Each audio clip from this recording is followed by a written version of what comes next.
How's it going, guys? Hank here, right back at you with yet another short video on the Review and Preview Sports YouTube channel. And of course, we have even more baseball news from the hot stoves. But first, as always, I got to give you this friendly neighborhood reminder. Please don't forget to follow us on all of our social medias. You can find us on Facebook, Instagram, and Twitter at Review and Preview Sports. And of course, please do not forget to hit that big red subscribe button down below if you want to see more videos just like this one. And let's get right into the meat and potatoes of this video. The Texas Rangers proved they were not done yet. They have signed shortstop Corey Seager to a massive 10-year, $325 million contract. And I think it's safe to say that new Texas Rangers general manager Chris Young is not messing around. And let's talk a little bit about Corey Seager, first of all. In his 7 years with the Dodgers, he batted .297 with 104 home runs and an .804 on-base plus slugging percentage. So you are definitely getting one of the more elite shortstops in the entire MLB. This guy is a solid fielder and a good left-handed hitter too, which you don't find too many left-handed hitting shortstops that can hit for power like that. So this is a big move by the Texas Rangers, and I'm not going to lie. I thought they were done after they went out and signed Marcus Semien, because I figured this was going to be the guy that they were going to establish as their shortstop. But no, now you have two really good shortstops, and I would imagine the Rangers are probably going to put Seager at shortstop with Semien playing at second, which really isn't a bad problem for them to have. You can also play one of them at DH occasionally if one of them needs a day off, at least just to keep the bats in the lineup. And hey, maybe down the road, Seager ends up playing third base a la A-Rod, like later in his career, because if you looked at his fielding over the course of the last few years, it hasn't been as good, and he has dealt with some injury issues. But let's talk a little bit about the Texas Rangers. This is a young team.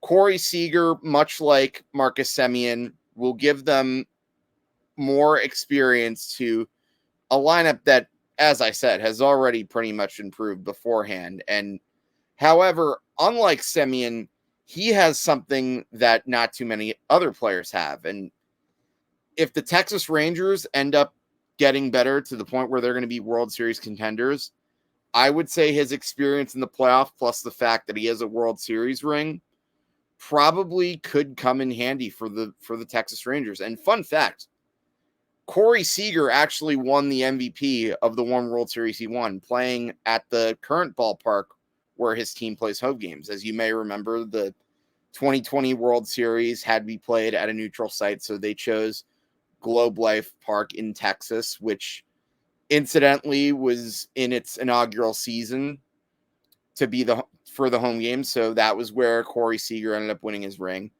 However, as I mentioned, there's a major red flag, as there always is when investing a 10-year, $325 million contract or more into a player. And one of the big red flags in signing Corey Seager, as talented as he is, he has dealt with numerous injuries over the course of his 7-year career in Los Angeles.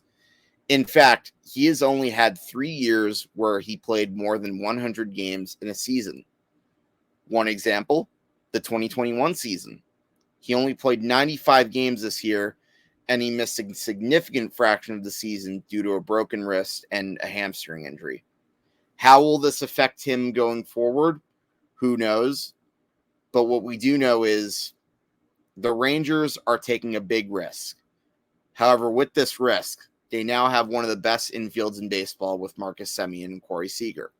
So it's pretty obvious that Chris Young wanted to avoid another 100-loss season.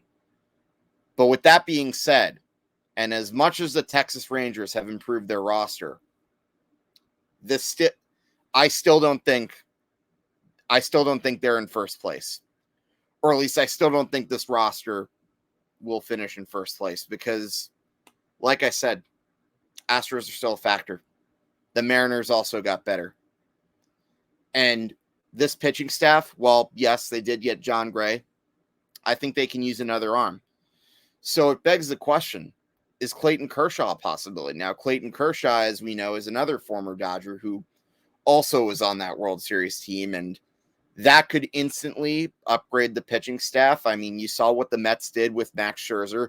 They got one of the best pitchers of my generation, and who knows, maybe if Texas does the same thing, that could maybe put them into the conversation, maybe not for the division, but possibly a wild card status. But again, you have to like the direction the Texas Rangers are going. They have a young team, and adding some big names is just a start in trying to make them a better squad. But in any event, that's all I really have to say regarding the Texas Rangers. If you liked what you saw, please don't hesitate to hit that big red subscribe button down below.